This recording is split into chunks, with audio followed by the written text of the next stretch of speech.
guys, unless you go and get in it, which you're welcome to, but please don't worry, okay? So, as you know, my name is Anton Cavalli, and I am a trans man. So I was born female, and throughout my life comes a story which has different medical challenges and hurdles that I've overcome, and also some traumatic elements. So I'm going to share with you, very personally, my story for the next 35 minutes or so. And then I just ask that you, if you have any questions and that, hold them to yourself, because I'm gonna get really flustered if I have to answer questions and I'll forget what I'm talking about. And at the end, we can have a question and answer discussion, which will go much better for me. That's okay. Can you hear right up the back? Yep, good. Okay. Loud enough? I can turn it up. Okay, so, well, as I told you, I started my life as a female, and I knew from a very young age that around the age of 4 is when I can remember thinking, why am I developing differently? Why am I different to the boys? I felt like a boy. I thought I was a boy. I wanted to be a boy, and as I grew older, I started growing further and further away from that. The body starts developing, that in a feminine way, and then that was taking me further away from the boys. And all of a sudden, the boys were like, you can't be here, and that was hard. I was raised in a religious cult. My family were very, I can't think of the word for it, fanatical about it. They were like the highest level of the of the cult mentality, and there was a lot of elders and higher ranked family members in this religion, and that made my life really scary and difficult, because I knew I was going to be shunned if I did anything wrong, and I was really worried actually about displeasing God. I've been taught from my existence that homosexuality was wrong, and anything to do with being transgender, which I didn't actually know anything about transgender at that point, other than an awareness of myself that I was male, but my body was not. It was not, and I couldn't explain it. So, living with the shame, the fear, the guilt, am I displeasing God? Am I having bad thoughts? I prayed to Him constantly. I tried to bribe Him once. I said, look, you made a mistake, but it's okay. I won't complain or anything if you just fix me overnight. I just want to wake up boy. I have all the faith in the world that you can do that. The Bible taught that there's an illustration. It was, if you have faith the size of a mustard grain, you can say to that mountain, move from here to here. I haven't moved mountains either, by the way. But but I thought I had more faith than just a mustard grain. I really believed that. So I thought, well, if I really, children are influential. I really thought that I could do it. And when it didn't happen, it was devastating, but it was also confusing. And I didn't know what to do. I became sickly, moving through my childhood. And I put that down to, if I could make the analogy of being born and in captivity, like an animal is born in captivity and is raised in a cage, right? It doesn't know that it's born in captivity, and it doesn't know that it's raised in a cage. But it's not in its natural environment, and it's not doing those things. It's not healthy, it's not being itself. It's not able to grow and become the beautiful, healthy animal that it should be, because it's in captivity, right? And being in that cage and in that captivity of my religious confine, my mind and my family, my emotions, my confusion of my gender, that bred sickness. As well, at the age of 14, I was having same-sex attraction by that stage. Puberty. Boobs started budding, and well, I got my period at 9, which was really young. I didn't even know what a period was. I thought I was bleeding to death. That was devastating. I developed dysphoria. That is a loathing of your body parts that identify you as the gender that you are, but that you don't feel, that I didn't feel I was, you know, that was really difficult. I'm not crying, I'm just super sweaty. Excuse me for a moment, please. The dysphoria was one of the hardest parts. That is the mental component. That is the disorder that is connected to being transgender. I don't know what causes transgenderism, if that's what you could call it. I don't know what causes that phenomenon in children with gender identity disorder and that mismatch. But the dysphoria component is really horrible to live with. And it was difficult to even shower. I mean, I wasn't by any means a dirty person. I'd had the shower, but I had to psych myself up before a shower. I'd never look in the mirror. And it was seriously, it was just a mantra of wash it, dry it, and put it away. I'm just gonna wash it, dry it, and put it away. You know, and that was it. Going back to teenage years where puberty hits and gender, the attractions, same-sex attractions, started happening. And I was feeling like, well, not only am I going to be condemned by God, but I'm possibly going to lose all my family and friends as well. You know, if I do anything, so I did nothing. I stayed as I was and lived a. Thank you for the aircon. I've got to put a thermostat. We'll get to that. You'll understand more. I have reasons for this, but yeah, it's a bit difficult. Sorry. Change. It's all different. Thank you. But so where was I? At 14, I stopped thinking so much about all those fears when I got diagnosed with a brain tumor. I started having seizures. I had a long history of migraines, back problems, and issues with my joints and loose ligaments and you name it. There's just so many things. As I said, a classic example of not being healthy. Why wasn't I healthy? It was my confines. I'm positive of that. But when I got diagnosed with a brain tumor, that was a real big shock.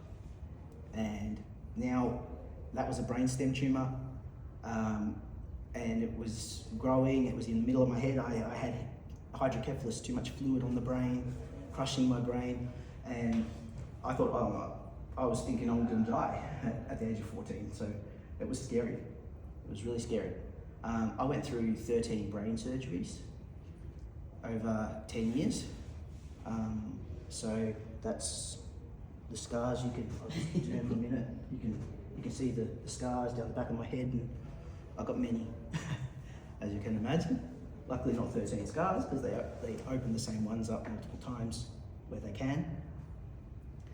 But that's a lot of staples that I've had in my head, and they're not fun. But I'll spare you the gruesome details of brain surgery and neurosurgery. It's nuts. But I didn't have a normal teenage life due to that as well. So, come to the age of 18, the year 2000, I was, I'm giving my age away, but I don't really care. The year 2000, I was graduating year 12. And I had 6 operations in 7 months in that year. That was my worst year. I can't believe I actually managed to graduate. It was insane. But with special consideration, and I got into university too. But it wasn't due to high intelligence, just determination and consistency, and a lot of people helping at the time, which was good. But it was also a really traumatic year. having all that brain surgery constantly and being pushed by the teachers, doctors, education department, my parents, wanting me to, you have to do this, you know, because we have to get you here, and you have to, and I felt like I just constantly was having to. I went straight from year 12 and all those operations to straight into university. And I was seriously depressed. Then I had to have a biopsy of the tumour, and they parted the two hemispheres of the brain and took a small piece, because it's right on the brainstem, so it's really dangerous to touch. It was done by Professor Rosenfeld. He's the guy that operated on Molly Meldrum and everything else, so he operated on me first. So I'm the more famous person. So I had that operation and it all went really well, but it damaged me. It damaged my eyes, I got visual impairment, it damaged my balance. I have acquired brain injury from that and from all the other operations and things, you know. But that one really, I had to learn how to walk again, how to coordinate. I took up drums, so I'm musical and I love hearing it, so I took up some drums. I'm not brilliant, but I can hold a beat. But it was really good for my coordination for my brain, that's why I did it. I did a lot of crawling on the floor. I did like crossover exercises, and then one where you go your ear and your nose, and then you swap, and you end up like grabbing both eyes, and then it's quite funny. It's a good party trick, especially after a couple of drinks. But I did that, and I was very proactive. I think, despite all the bad things that I've told you about, the depressions and things like that, I was raised by a very loving mother, and she has this uncanny ability to be positive and optimistic, even in the worst situations. And she'd be like, oh, but look, but this, you always look for the good. And some situations, there's no good in that. She would find it. And that taught me something. And now, at the moment, I've launched my own little adventure and journey as I'm touring, and I'm talking about mindset and motivation, inspiration, because it empowers me, it helps me to heal and helps me to be strong, but it's also something I want to share with people because it's so important. Your own ability, to tap into and to heal trauma. It doesn't mean you get rid of trauma. I've had a lot of traumatic events happen in my life. I carry them, but I've learned to compartmentalize them, to keep them where they need to be. And when things affect me, sometimes if something happens, I start having, for example, post-traumatic stress dreams. I have them a lot from the abandonment of my family and everyone, which I haven't gotten to yet. But when that happened, that really tore me up. And that plays on me, because when the most important people in your life turn their back on you, you never think that, you never imagine that, and so for that had a big impact on me, and that caused me months and months of nightmares, and I had to go to therapy and learn more tools. But I'm digressing. I want to go back to where I was, and you'll excuse me because I jump when I lose myself a little bit. It's my holy brain. Not religious, just holy, that I'm dealing with. So I'm trying to just keep it flowing for you. But I'm sorry if I seem a bit disjointed. I keep turning to you too. It's not because this is my good eye.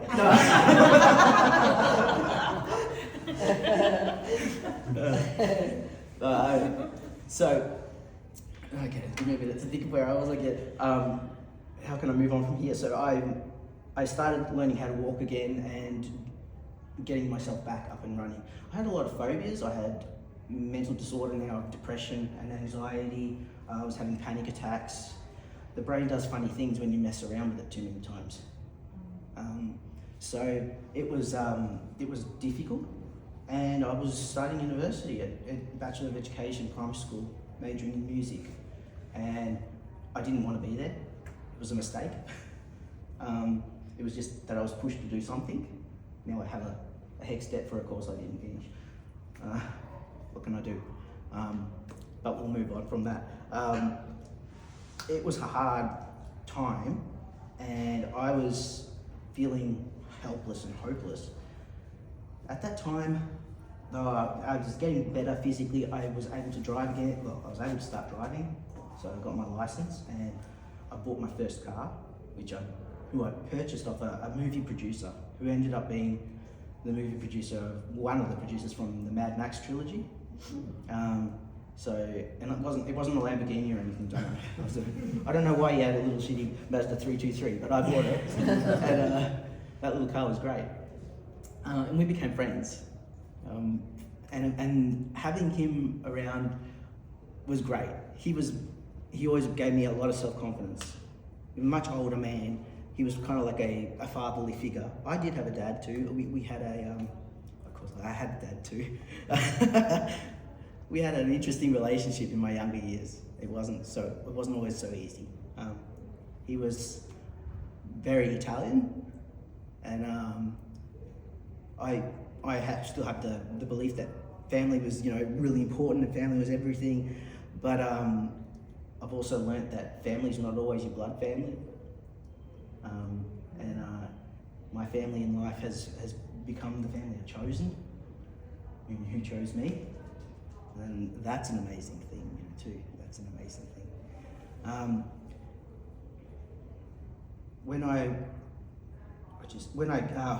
John, who I purchased the car from, he was giving me confidence. He was trying to help me step out of my box, do the things that I needed to do, find happiness. He could see, but didn't want to meddle too much or interfere with my family, and religion and that, because he knew I was quite trapped in there. I was invited to go to Queensland, to fly interstate and work with a singer in songwriting. And I was like amazed at the opportunity, but petrified. I can't do it. And I didn't have money, and I can't do public transport, so how am I going to fly in a plane by myself and go to a different state? And John said, "You can do this." When he found out, he said, "I'm buying you the ticket, and I will organise people on the other end to pick you up and to take you, and I've got accommodation sorted for you. You go there for 2 weeks, you'll do the thing, and if there's any problem, you call me, I'll fly up and I'll bring you back." Now, that's a pretty good deal. And I thought, I can't say no to that. So I'm going to step up and I'm going to do it. And I did it. And it was the best move I ever made. It was the best. It led to Anton. Because otherwise I would have been trapped. I'm convinced I'd still be trapped in Victoria, in my headspace, not knowing what to do. So once I was here, I did that. I started a music agency called Powermouth Entertainment, and I started booking bands into pubs and clubs in the state, and that was great. And then I started a digital music magazine called Mouse Magazine, and I started promoting incoming musicians, famous bands and artists, and then I started getting free tickets and doing concert reviews. This is a person who nearly failed English. So, gosh, I don't know, when you free yourself a little bit and it lightens your load, it's amazing what you can actually accomplish in life. But I was still carrying the fact that I wasn't being myself. I was going by an alias. My name was Miranda, and my friends used to call me Randy. So I was going by the name Randy here in my business now. And that was pretty interesting when I was introducing myself to people. At first they'd be like, but if you do it with poker face, hi, I'm Randy, and they go, hi, and that's it. And there's no, if you Google, you'll have a go, then you're going to get something. So it taught me to be quite direct and staunch about things, and I loved it. But I was still going through, I'd go home at the end of the night and it was still, you know, me that I had to shower and do all those things. And it was hard. I was still part of my religious organisation at that time. When I moved from Victoria, they shift your cards to up here, to the nearest congregation that's here, and you're under that. And I didn't know any, but I thought it was the safe thing to do. I thought I was doing the right thing still, and I was trying to live my life like I should be, like I thought I should be. I just wanted to please God. I just wanted to live. Now, when I was 34, when I became 34, I was getting ready for a meeting. I had to put on skirts or dresses. I never wore dresses, I always wore skirts. And I hated that, it was traumatic, and I sat on the end of my bed and cried, and I had my little cat Huxley, who I still have. And I said to him, I can't do this anymore, Hux. I can't do it. And I thought, what have I got? Why am I in this situation?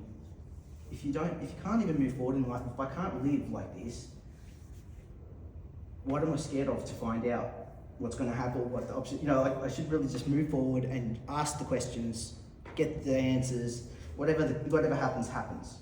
So I did. And I started doing my own research on a religion I wasn't allowed to do my own research on. And unless it came from within, and I realised. And the more I realised, the more I got traumatised. And I made the decision, and I let my family know. I'm not going to be part of that religion anymore. And also, I'm transitioning. And I'm going to be the person I always felt I needed to be. And yeah, that cost me, my family, and about 80% of my friends, who all sent SMSs and mostly SMSs, no one really rang, to say that they heard that I'd left and that they felt sorry that I was making this decision. They won't be contacting me anymore, but please, if you ever choose to come back, reach out again. That's devastating. I was just like, go away, everybody. You don't have to write to me to tell me, It was devastating. Getting every time I got a message, just trauma. That was terrible. So, yeah, that was hard. But thankfully, I survived. And I had a really great family that I was living with, my landlord, and they became I lived with them for 12 years when I moved here, from when I moved. So, that was quite amazing. And I started my transition when I cut my hair and I started going to the doctors and filling the papers and doing I went through the gender clinic. I went through all the correct avenues of things to make sure that I was being thorough and doing things safely. And and it moved throughout. It took about a year to get through that. I changed my name to Anton, and I was happy. I was finding a real excitement in life to be myself. And I went to my veterinary place for Huxley when I first got him, to get him de-sexed and everything. I met a nurse there, and we'd sort of been seeing each other when I'd go there with Huxley, because he was not always, but he quite frequently got a few issues, and I had to take him. I think he was doing it on purpose now. So Huxley was a good boy, but he cost a lot of money, but it was worth it in the end. So when I started transitioning, and I said to Beck, I need to change my details over in the system and everything because I'm transgender, and she said, oh, that's fantastic, congratulations. And she sat down with me and we changed it all over in the system, and I thought that was so kind. Never thought anything more of it. And she sort of popped up in a few areas of my life, and then she asked me if I'd like to meet her for a coffee. Oh, and I realised, ding, because it never occurred to me that I'd have a girl interested in me, And I was like, that's amazing. So I followed up on that, and that scared her. But I followed up on that, and we had coffee, and I've been married to her for 4 years now. So, so that turned out very well. But a year into my transition, I had my top surgery back when I first got on testosterone. After all the evaluations and everything, it took about a year. I went on testosterone and I had my breasts removed immediately because it was like, get them off. So they were gone. I used to joke I was going to get in taxidermy, then wall mounted so I could throw darts. That's really gross. I don't think even I could have coped. But yeah, anyway, they were and still are the bane of my existence because they contained a very small cell or so of cancer, of breast cancer, and we didn't know. And so when they were removed, the histology was done on them, but they didn't find it. Unless they're actually searching specifically for it, there's so many layers, and it's very easy to miss a small cell of cancer also. But it was there, and it got out. And within a year, not even within 6 months of my dating Beck, 80% of my frame, my skeletal frame, was filled with cancer in the marrows, and all on top was lumps, tumours, and I had a hole like that in my pelvis, and I was in pain. I was in pain always with I didn't know what was wrong with me. I had a few other symptoms, but had this pain in my hip, and I went to this other doctor and said, I need to get a scan. My GP is not listening to me, and so they set me for a scan, and then that just led to it quickly because it was like, well, you've got a hole, and then that showed everything else, and 3 months to live, stage 4 cancer, terminal, and I thought, gosh, can't win. Life is really cruel, I've just become Anton. It's like I'm just getting my piece of cake and I don't get to eat it. It always is that, it's just, so I was devastated by that. It wasn't until I found out that it was breast cancer, that from the biopsy, that made me so angry. And I said to Beck, I refuse to give in to this. I'm going to fight it. I'm going to smash it. I'm going to win. And well, I'm evidence that I can do that. The power of the mind and positive thinking. And I turned 3 months into 6 years plus so far. That I am still going through chemotherapy. It's been on and off over the years. Some immunotherapies have helped, gave me bigger patches and good time to recover.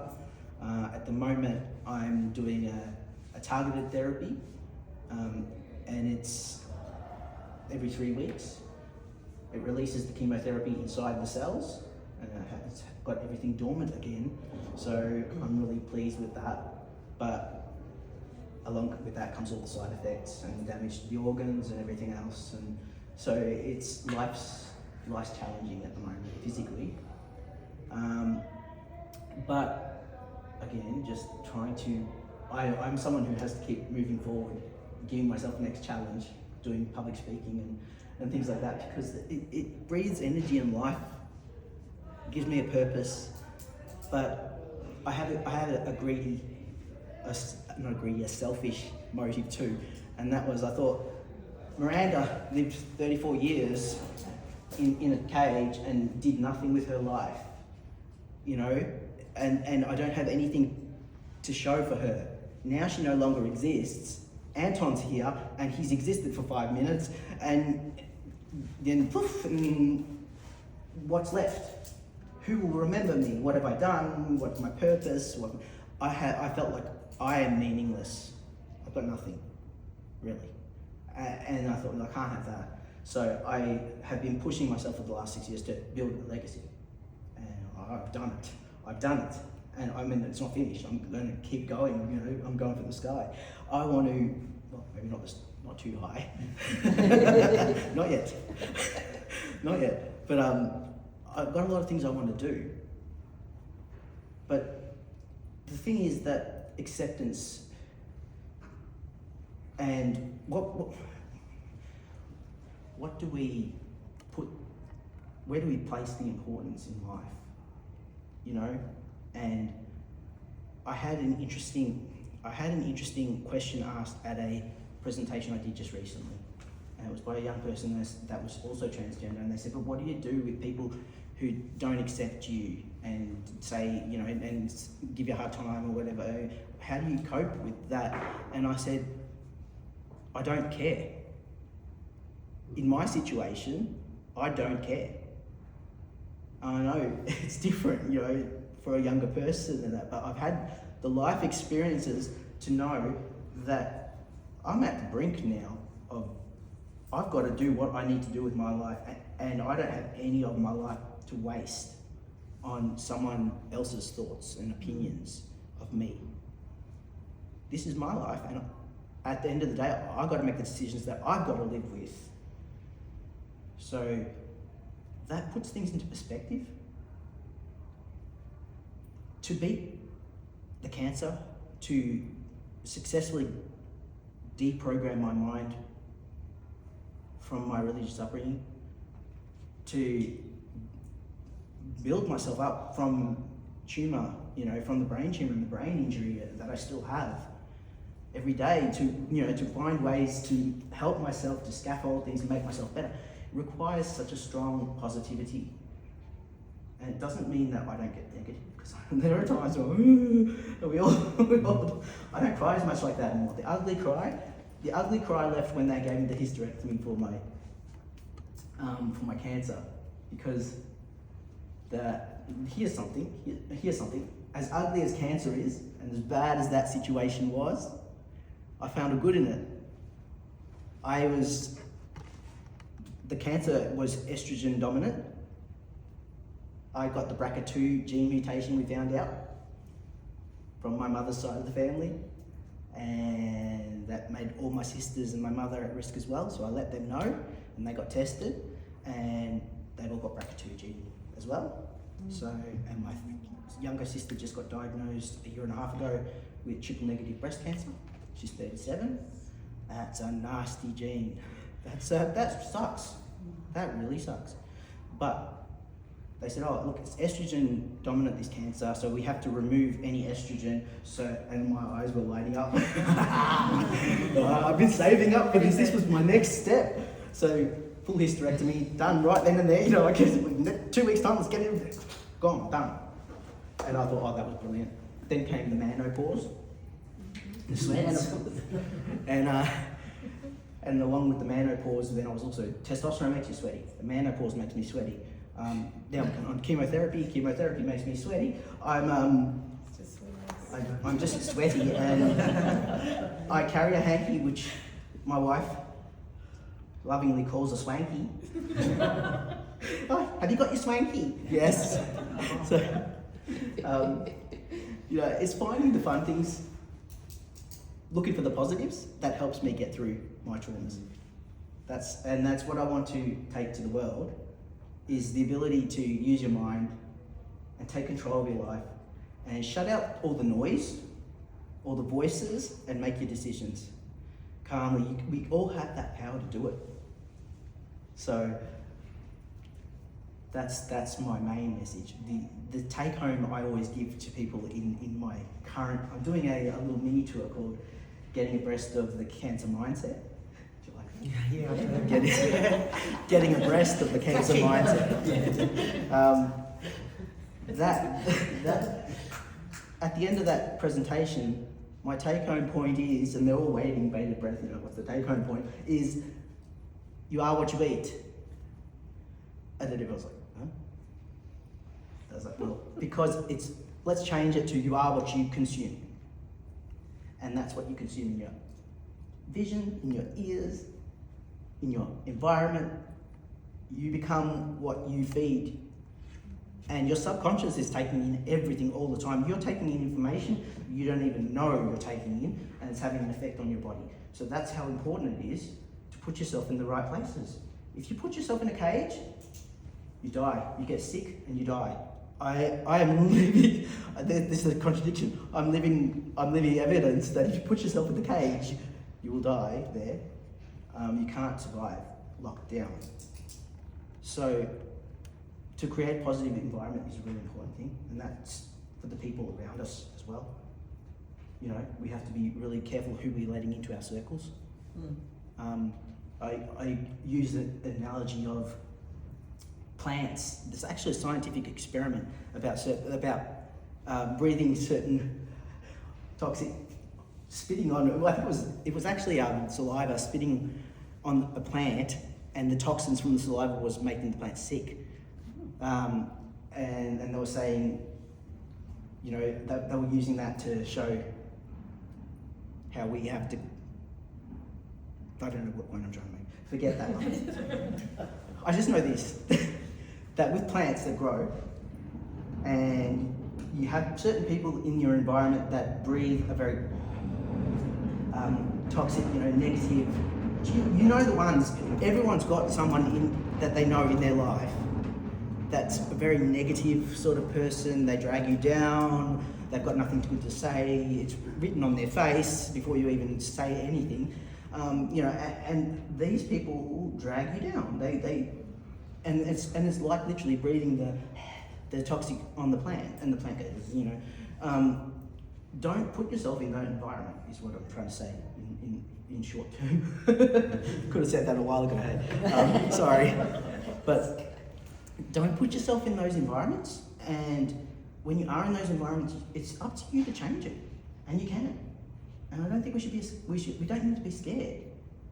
Changing it's not saying, oh, hey, would you mind fixing it up? I don't want to. You don't have to be rude about it, you know. But you make decisions and you tell people, you know, I can't be with you, around you, because I can't handle this.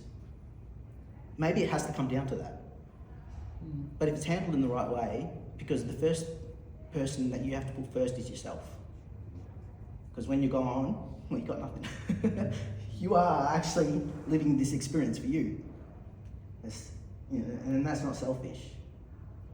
Something I realised, and when I realised that, I thought, man, I wish I'd realised that a lot sooner. I wish I'd known that as a kid, I understood it like I do now.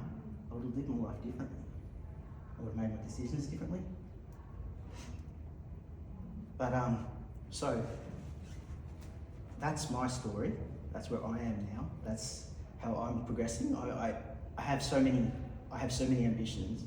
I built a coffee business while I was in the chemotherapy chair, because I'd had a job as I'd only just got a job as a barista for 6 months when I got diagnosed with cancer, and it was my first job as Anton. That wasn't a job that I created, and was just, you know, it was a first job. I went and got qualifications. I was making coffee for people. The old ladies loved me. I felt great. You know, I'm destined to be with old ladies, I thought, but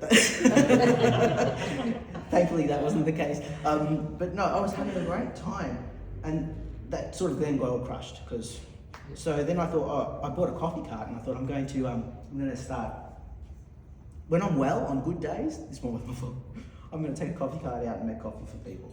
And then I thought, I know Phil DeBella, so I contacted Philip DeBella and I asked his advice, and he laughed at me when I said I got a coffee cart, and he said, mate, if you're going to go through chemotherapy and things like that, you think you're going to operate a coffee cart?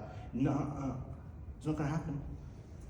He said, but I can help you in another way. He said, I've started this coffee commune business, and I'm going to put small businesses through it and help them get started as roasters, and I thought, oh, okay. So I developed my own brand, Cosa Nostra Coffee, and I designed it, I got it out there. I import from South America. It's beautiful coffee. I love it. I drink it myself. I don't go to cafes anymore because mine's superior. Don't go to puke after it. I didn't go get one because of that. No, that's terrible. That's carried me on. and now I've just launched AntonCavalli.com, where I'm doing public speaking and helping people be positive and sharing my story, and that's my legacy. That's what I'm doing, to progress myself in this world for as long as I possibly can. Because the longer I can survive, the longer I probably will survive, because there's more stuff coming out. You know, like I figure if I can live longer, I'll be able to live longer. Anyway, can I end it there and ask for questions and answers, and we have a discussion? And you can ask me anything. If I think it's not really an appropriate question, I might just skip that.